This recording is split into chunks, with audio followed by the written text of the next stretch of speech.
Avez-vous eu un ticket de bus tech comme celui-ci par exemple entre les mains depuis 2019 ?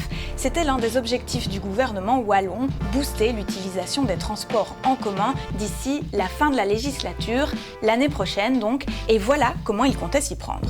Nous avons prévu un budget de 29 millions pour accorder la gratuité progressivement aux jeunes de moins de 25 ans et nous avons prévu également 20 millions pour accroître l'offre de rayonnement des bus pour qu'il y en ait plus et d'une manière plus fréquente.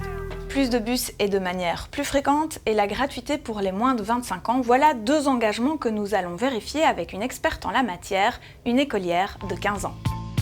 Louane va à l'école à Neufchâteau. Elle habite dans le village d'à côté, dans la commune de l'Église. C'est l'une des moins bien desservies en transport en commun de Wallonie, mais elle a de la chance, un bus passe tout près de chez elle le matin. Va-t-elle payer pour la douzaine de kilomètres qui la séparent de son école ? De ici jusqu'à Neufchâteau, en voiture, en suivant la nationale, on est à peu près à 7 minutes. Et ça traverse en fait 3 zones. Donc on est obligé de prendre l'abonnement le plus grand. Et donc le plus cher ? Oui. Exactement. Pour la gratuité, donc, on n'y est pas encore. L'abonnement est bien passé à 1 € par mois pour les jeunes l'année dernière, mais seulement pour les 18-24 ans. Louane, donc, n'est pas concernée. Et ce ne sera pas le cas avant la fin de la législature pour ces écoliers de 12 à 17 ans.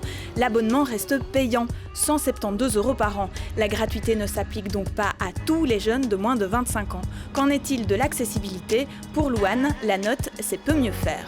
Je trouve qu'il n'y en a pas assez.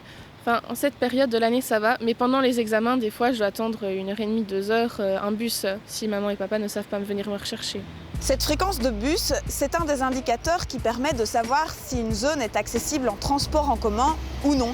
Et il y a un chercheur qui se penche sur la question. Il se trouve à l'Institut Wallon de Statistique à Namur. Mais cette fois, on va y aller en voiture parce que si on y allait en transport en commun, ça nous prendrait 2h30. Ici, on étudie la Wallonie sous toutes ses coutures. Ce chercheur constate une augmentation de l'offre des bus et pourtant, le taux d'accessibilité stagne ces dernières années.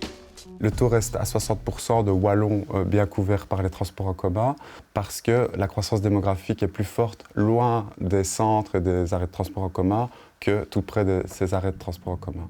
Alors comment le ministre wallon de la Mobilité va-t-il s'y prendre pour atteindre ses objectifs ? D'un côté, il augmente les lignes de bus, mais de l'autre, les Wallons s'installent là où il n'y en a pas. La solution du gouvernement, inciter les citoyens à s'installer tout près des arrêts de transport en commun.